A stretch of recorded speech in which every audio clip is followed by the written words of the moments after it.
पैसे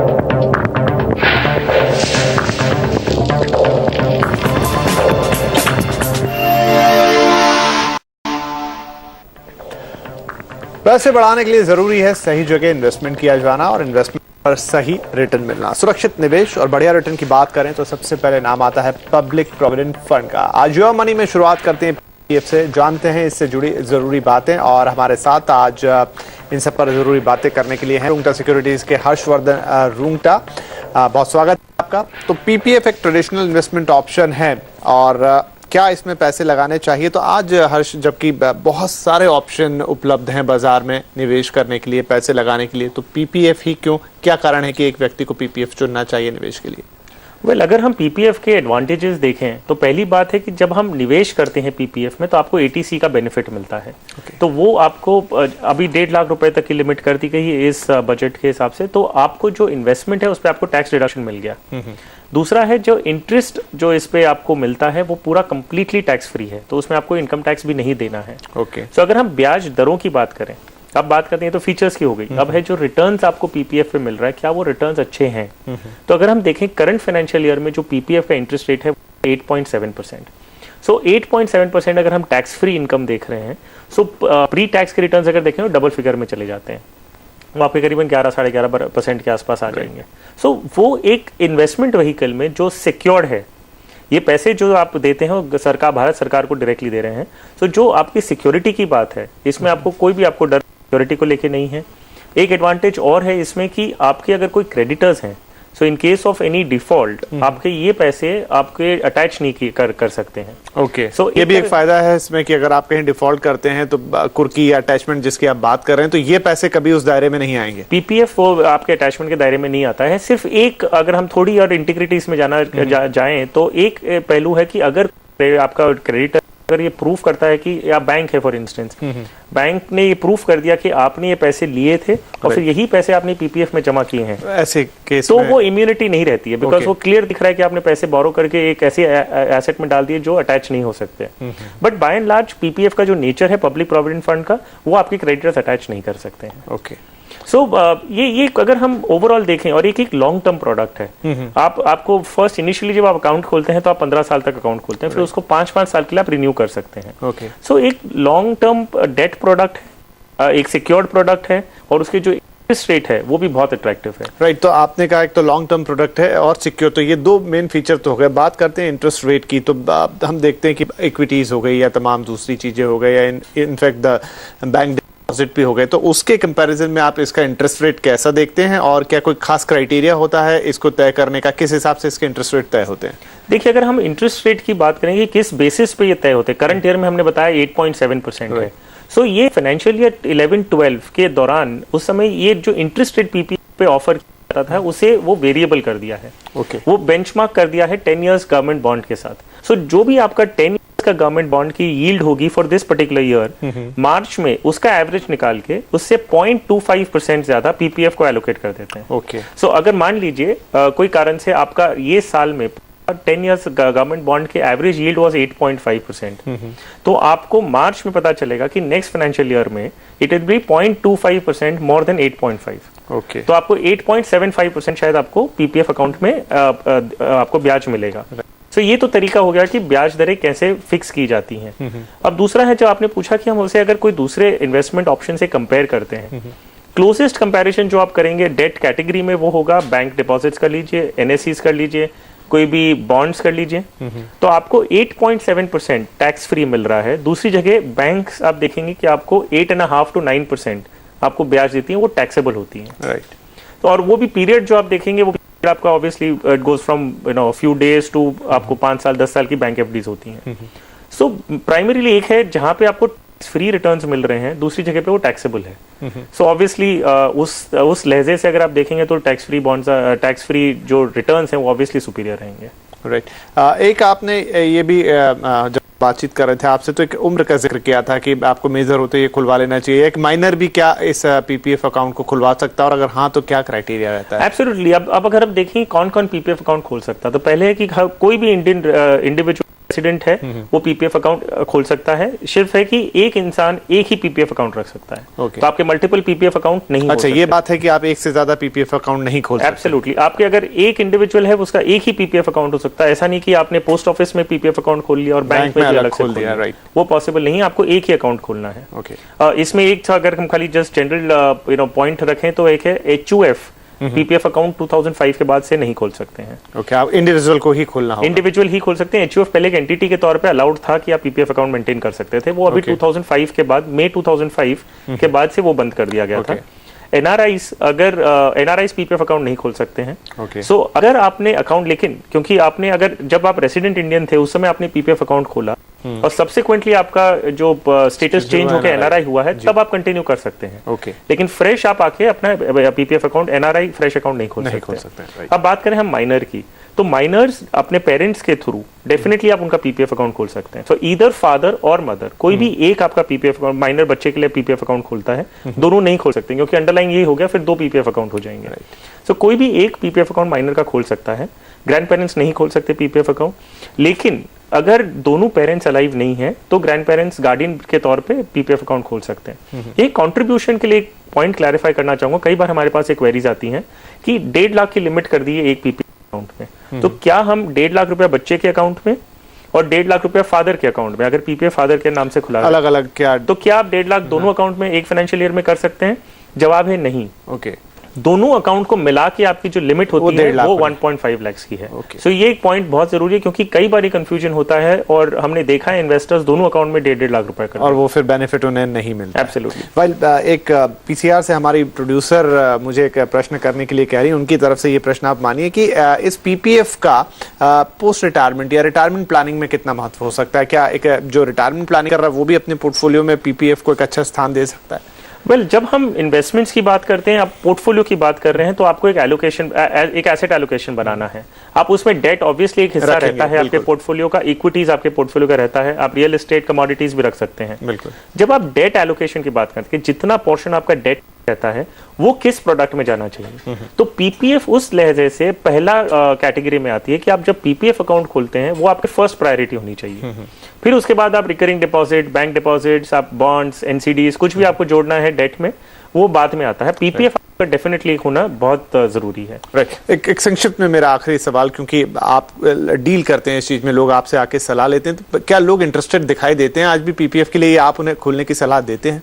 देखिए, ट्रेडिशनली अगर हम देखें तो एक टाइम था जब पीपीएफ के बियॉन्ड, एक जनरेशन पहले की अगर हम बात करें तो पीपीएफ के अलावा वो कुछ और सोचा नहीं जाता था। Right.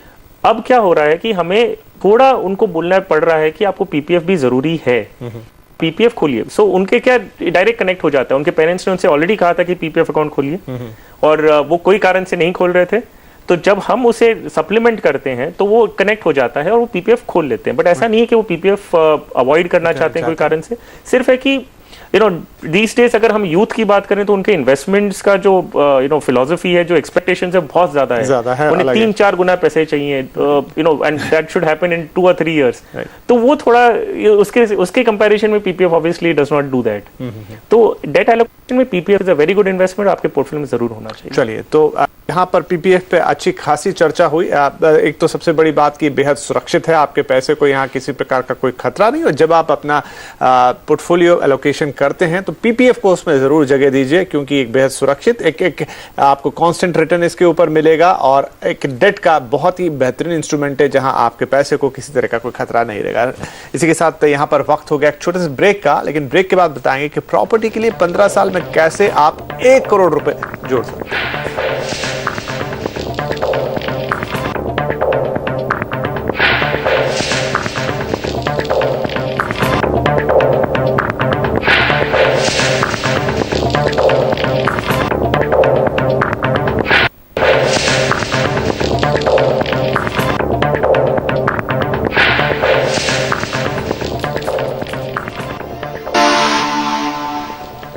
Welcome back your money में अब शुरू करते हैं सवाल जवाब का सिलसिला। हमारे साथ बने हुए हैं हर्षवर्धन रूंगटा, तो आइए हर्ष जी से सलाह लेते हैं। पहले कॉलर हैं मुंबई से निशांत त्रिपाठी। मुंबई से निशांत, आपका बहुत बहुत स्वागत है। बताइए क्या सवाल आप पूछना चाहते हैं? सर जी नमस्ते। नमस्कार। सर ये रुकने सर सवाल ये है कि मेरा कि मैं PSU बैंक में काम करता हूँ। मेरी annual income 6 lakh per annum है। ओके। और जैसे मैंने मेल में भी लिखा था कि मैं जो इन्वेस्टमेंट है वो PPF में मैं एनुअल 50,000 देता हूँ जी। और उसके बाद ये RD है मेरे पास 5,000 रुपीज़ की पर मंथ। और नेक्स्ट है एक मेरा टर्म प्लान है मैक्स 50 लाख का है जिसका राइट। और नेक्स्ट फिर है मेरे पास डिडक्शन में जाता है EMI है। निशांत, पूरा पोर्टफोलियो तो हमारे पास है ही, इस वक्त हम अपने दर्शकों को भी दिखा रहे हैं। आप ये बताइए कि आप क्या गोल सेट करना चाहते हैं? गोल ये है कि मैं प्रेजेंटली जो मैंने फ्लैट परचेज किया हुआ है उसको मैं 12-13 साल के बाद 12-15 साल के बाद उसको सेल करके ओके। एक नया हाउस मेरे को खरीदना है जी। जिसकी कीमत लगभग 80 से 90 लाख होगी 15 साल के अराउंड। ओके। और सेकंड मेरा अभी एक बच्चा बॉर्न हुआ है, 1 साल का नहीं हुआ, होने वाला है। तो उसकी पढ़ाई के लिए मेरा जो गोल है 25 से 30 लाख है। राइट। तो बच्चे की पढ़ाई का गोल है यहाँ पर, साथ में आपको एक प्रॉपर्टी भी खरीदनी है, 1 करोड़ मान लेते हैं। चलिए आगे 12-13 साल की आप बात कर रहे हैं और एक ऑलरेडी प्रॉपर्टी आपके पास है। जी। ठीक है। आप हाँ जी, कुछ और पूछना चाह रहे हैं? नहीं, मेरे यही 2 मेन। राइट। तो तुरंत सलाह लेते हैं हर्षवर्धन जी, इनके लिए क्या सलाह होगी? क्या सही रास्ते पे, सही ट्रैक पर हैं? वेल निशांत, आपके अगर हम पोर्टफोलियो देखें, आपने बहुत अच्छी तरह सारी चीज आपके पोर्टफोलियो में इंक्लूड की। आपने कवर भी ले रखा है, आपने कंटिजेंसी फंड बना रखा है, आप इक्विटी SIPs कर रहे हैं, आप रिकरिंग डिपॉजिट भी कर रहे हैं, फिक्स डिपॉजिट है आपके पास। तो आई थिंक आपने बहुत अच्छा काम अपने पोर्टफोलियो के साथ किया है। सिर्फ अगर हम थोड़ी अगर डिटेल में जाते हैं, आप जो आपके PPF और रिकरिंग डिपॉजिट में जो आप निवेश कर रहे हैं वो महीने का लगभग 9,000 रुपया हो जाता है और इक्विटी SIPs जो आप कर रहे हैं वो है 7,000 रुपया। सो अगर हम आपके बाकी सब सिचुएशन को ध्यान रखें, आप 29 ईयर्स के हैं, आपकी जो रिक्वायरमेंट्स हैं वो 12-15 साल के बाद है, आपके पास एक कंटिजेंसी फंड ऑलरेडी बना हुआ है। सो ये सब चीज को अगर हम फैक्टर को ध्यान में रखते हैं तो आपको अपने एसेट एलोकेशन में थोड़ा चेंजेस करना होगा। वो थोड़ा चेंजेस इस प्रकार करना होगा कि इक्विटी की तरफ आप थोड़ा और ज्यादा अगर निवेश करें, आप 7,000 कर रहे हैं और डेट में 9,000 कर रहे हैं, तो ये चेंज आपको अपने पोर्टफोलियो में करना होगा। आप रिकरिंग डिपॉजिट अपना कम करके 2,000 रुपए पे करिए इंस्टेड ऑफ 5,000 रुपीज, और 3,000 रुपए जो आपका बचता है वो आप इक्विटीज की तरफ निवेश करना शुरू कर दीजिए। आपकी जो स्कीम्स एग्जिस्टिंग आपने चूज करी है बहुत अच्छी हैं, और आप उसमें ही एक ऐड कर लीजिए। Axis long term equity fund में आप 2,000 रुपए ऐड करिए। इसमें आपको ATC के बेनिफिट्स भी मिलेंगे क्योंकि एक ELSS स्कीम है और ATC की लिमिट अभी बढ़ा के 1.5 लाख रुपया कर दी गई है, तो ये इन्वेस्टमेंट पे भी आपको टैक्स बेनिफिट मिलेगा। इसीलिए 2,000 रुपया आप axis long term equity fund में करिए और 1,000 रुपया आप ICICI focus blue chip fund में करिए। सो इस प्रकार आपका इक्विटी पोर्टफोलियो 10,000 रुपया हो जाएगा और आपका जो डेट है वो 9,000 से घट के 3,000 रुपये से घट के 6,000 रुपये पे हो जाएगा। तो आपकी एज और बाकी सब रिक्वायरमेंट्स को देखते हुए ज्यादा बेहतर होगा। जहां तक आपके घर खरीदने का सवाल था और आपके बच्चे की एजुकेशन के लिए था, अगर आप इसी प्रकार कंटिन्यू करते हैं, आपकी प्रॉपर्टी बेच के आप दूसरी लेते हैं और जो SIPs कंटिन्यू कर रहे हैं, आपके सारे टारगेट्स हैं वो फुलफिल कंफर्टेबली हो जाएंगे, आपको ज्यादा चिंता करने की जरूरत नहीं है। राइट। तो निशांत, यहाँ पर उम्मीद करेंगे कि आपका, क्योंकि जैसा हर्षवर्धन जी ने कहा कि आपका पोर्टफोलियो काफी अच्छा है, काफी बैलेंस है और उसमें क्या परिवर्तन लेके आने हैं अपने लक्ष्यों को पूरा करने के लिए, वो भी उन्होंने बताया। तो अब हम उम्मीद करते हैं कि आप, हालांकि काफी जिसे कहें कि लॉन्ग टर्म या दीर्घावधि वाले आपके लक्ष्य हैं, 12-13 साल बाद आपको मकान खरीदना है और बच्चे की पढ़ाई के लिए भी, और खासतौर पे शायद हायर एजुकेशन पर आपका ज्यादा एम्फेसिस होगा। तो बहुत शुभकामनाएं आपको, और ये फाइनेंशियल प्लानिंग के लिए आपको आगे भी किसी सलाह की जरूरत पड़ती है तो आप हमें जरूर लिख सकते हैं, हम आपको भी सलाह देते रहेंगे। और इसी के साथ यहाँ पर वक्त हुआ है एक और छोटे से ब्रेक का, लेकिन ब्रेक के बाद बात करेंगे कि 15 साल के लिए कौन से म्यूचुअल फंड में निवेश करना बेहतर होगा।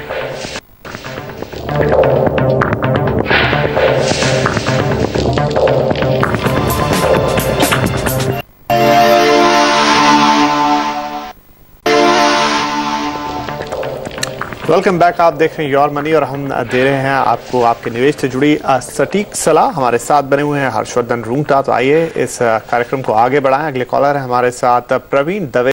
आप भी मुंबई से कॉल कर रहे हैं। प्रवीण जी, गुड इवनिंग, और बताइए क्या आपका सवाल। गुड इवनिंग जी। मेरे 2 सवाल है, वो मेरे सिस्टर के लिए है जी। एक तो ये कि मुझे मेरी सिस्टर के लिए एक म्यूचुअल फंड में निवेश करना था, तो मीडियम रिस्क के साथ for a long time, for 15 to 20 years, कौन सा फंड अच्छा रहेगा निवेश के लिए। और सेकंड, मुझे उनके लिए एक मेडिक्लेम लेना था, तो एक्चुअली मैंने थोड़ा ट्राई किया था, सर्च किया था, तो कुछ क्लेम मेडिक्लेम मैटरनिटी कवर भी करते हैं और कुछ नहीं करते हैं। तो ऐसे कौन से मेडिक्लेम है जो मैटरनिटी कवर करते हैं, सो दैट मैं उनके साथ जा सकूँ, वो कवर मैं ले सकूँ? ये दो मेरे क्वेश्चन। राइट, तो एक तो म्यूचुअल फंड में निवेश और दूसरा आपको हेल्थ कवर चाहिए जिसमें मैटरनिटी बेनिफिट्स भी हों। आप अपनी सिस्टर बहन के लिए सवाल पूछ रहे हैं। हर्ष जी, क्या सलाह होगी इनके लिए? वेल प्रवीण जी, पहले आपका जो सवाल था वो है कि आप कोई म्यूचुअल फंड में निवेश करना चाहते हैं 15 से 20 साल के लिए, और जो रिस्क आप एपेटाइट है वो है मीडियम। तो अगर आप 15 से 20 साल का टाइम होराइजन लेके चल रहे हैं तो आप इक्विटी म्यूचुअल फंड में 100% इक्विटी म्यूचुअल फंड में भी निवेश कर सकते हैं। आपका जो था कि एक परसेप्शन है कि रिस्क, मुझे मीडियम रिस्क लेना है, तो इक्विटीज में अगर आप 10 साल के ऊपर का निवेश करते हैं तो रिस्क ऐसे भी एलिमिनेट होते जाता है। सो आप 100% इक्विटी स्कीम चूज करिए। आपको एक स्कीम बता दूं जिसमें आपको, क्योंकि आपके सिस्टर के लिए आप गिफ्ट के तौर पे देना चाहते हैं, तो ना ही आपको उसे ट्रैक करना की जरूरत पड़े और ना ही आपकी सिस्टर को करना पड़े, तो आप IDFC निफ्टी फंड में निवेश करिए। ये एक इंडेक्स फंड है जो निफ्टी के 50 स्टॉक्स में निवेश करता है। ट्रैक करने की जरूरत नहीं है, फंड मैनेजर का परफॉर्मेंस से लिंक नहीं है, तो ये आप अपने आप में चलते रहेगा आपका जो भी SIP करना है, और वो आप 15-20 साल तक बिना देखे कंटिन्यू कर सकते हैं। आपका दूसरा सवाल था कि आपको एक हेल्थ इंश्योरेंस चाहिए, मेडिक्लेम पॉलिसी चाहिए जो आपकी सिस्टर को कवर करती है और स्पेसिफिकली आपको जो मैटरनिटी बेनिफिट्स मिलते हैं। तो आपने कंपैरिजन में जो आपके मेल में पे लिखा था कि आपने मैक्स पुपा की पॉलिसी देखी और टाटा AIG की कंपेयर की है।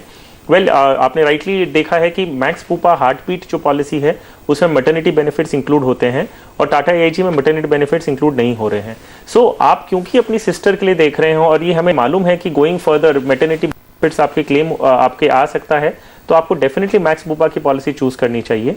सिर्फ एक दो फाइनल पॉइंट्स मैं आपको हाईलाइट कर दूं तो आपके ध्यान में रहेंगी। जब आप मैटरनिटी बेनिफिट का क्लेम तब मिलेगा आपको जब हस्बैंड वाइफ दोनों कवर्ड पॉलिसी में कवर होते हैं।